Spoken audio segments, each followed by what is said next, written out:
The world is going through a massive change right now, and I want to talk about creating growth. But I'm not talking about creating growth as in hard numbers and figures. I want to talk about creating growth through creating conviction and belief in your business and also with your customers. And I do believe the two go hand in hand.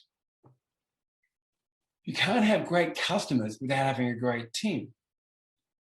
And those need to work together. And you need to give them one single belief that both felt inside of your company and outside of your company. McKinsey states that the average lifespan of companies listed on the S&P 500 was 61 years way back in 1958. Today, they're only on the S&P 500 for 12 years. And in 2027, 75% of the companies currently quoted on the S&P 500 today will have totally disappeared. Congratulations, you're going out of business. Coming out of the pandemic and coming out of the pandemic strongly, employees are quitting their jobs everywhere. And in fact, 95% of US workers, 95% of US workers will quit if not offered a flexible work situation. So congratulations, your business is under even more pressure.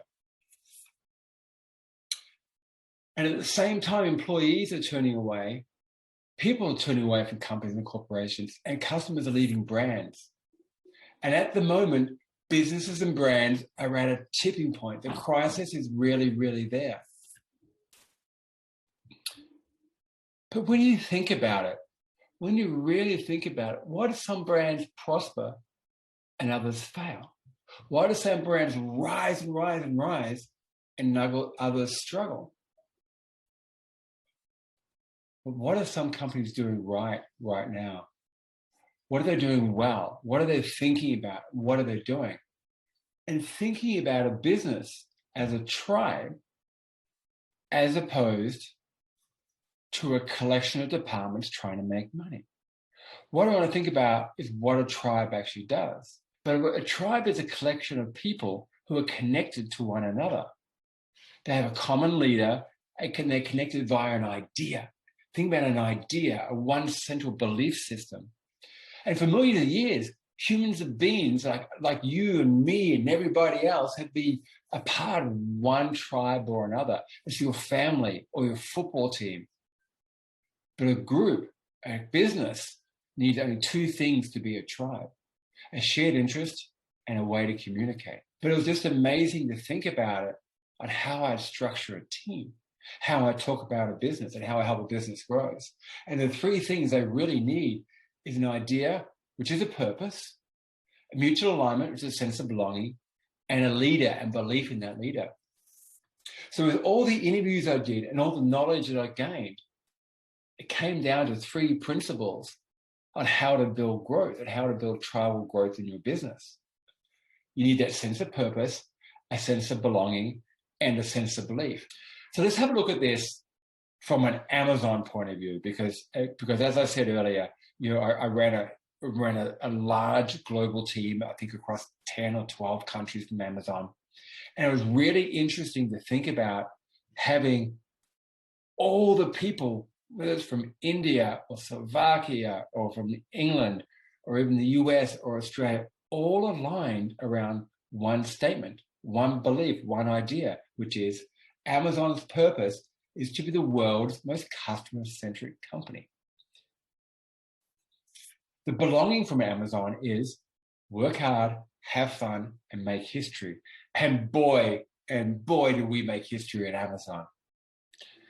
And from a staff employee, when you walk around the offices and walk around the campuses of Amazon, they talk about themselves as Amazonians. It's a tribal pride thing.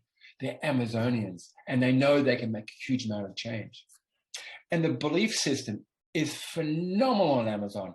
They have 14 leadership principles that are ingrained into everyday life at Amazon. The first leadership principle, which is the most important leadership principle, is customer obsession.